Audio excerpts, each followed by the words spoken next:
Oke teman-teman, pada kesempatan kali ini kita akan mempelajari mengenai Microsoft Excel. Nah, sengaja saya tidak gunakan screen record, tapi saya langsung saya rekam layar laptop saya supaya lebih realistis terlihatnya. Nah, nih kita lihat, ini yang saya buka adalah layar daripada Microsoft Excel. Microsoft Excel ini digunakan untuk mengolah angka ya. Kalau di dalam pembelajaran zaman sekolah dibilangnya mengolah angka, tapi bisa lebih dari itu.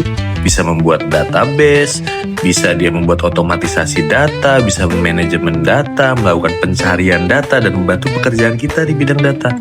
Nah, yang saya tunjuk itu adalah template-template yang biasanya digunakan untuk membantu pekerjaan kita disediakan oleh Microsoft. Apabila diklik show template tuh, kita bisa lihat di situ ada banyak sekali template yang bisa langsung kita gunakan. Namun, kita kan sedang belajar Excel dari nol. Oleh karena itu, kita tidak akan pakai templatenya, jadi kita akan mempelajari apa saja yang ada di layar Excel. Yang pertama adalah recent. Recent itu adalah data yang terakhir kali kita buka.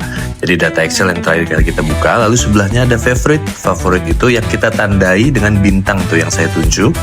Jadi kita bintangkan, maka dia di situ. Saya beri contoh, saya bintangkan salah satu file.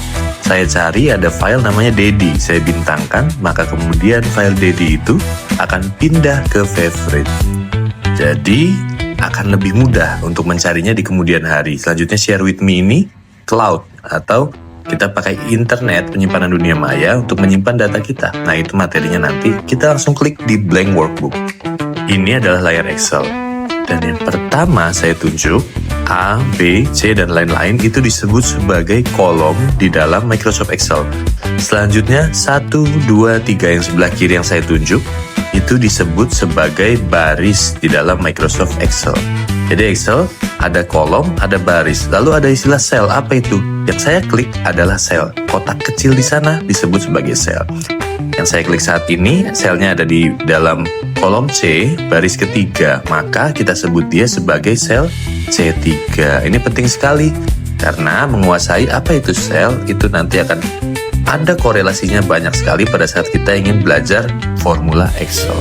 Selanjutnya, di Excel ada istilahnya worksheet tuh, sheet. Jadi sheet itu adalah worksheet karena satu dokumen Excel atau satu file Excel disebut sebagai workbook. Di dalam workbook Excel bisa memiliki lebih dari satu worksheet. Worksheet kita namai contoh 1, lalu kita tambah.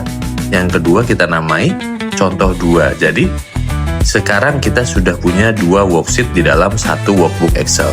Selanjutnya, masing-masing worksheet ini tidak langsung mempengaruhi satu sama lain. Jadi apabila kita isi di salah satu worksheet, contoh di contoh 1, lalu kita pergi ke contoh 2, maka yang sudah kita isi di contoh 1 akan tidak ada di dalam contoh 2. Jadi mereka tidak saling mempengaruhi ya. Cukup sekian video kali ini. Untuk part selanjutnya, tetap follow akun ini, lalu ikuti update terbarunya. Terima kasih.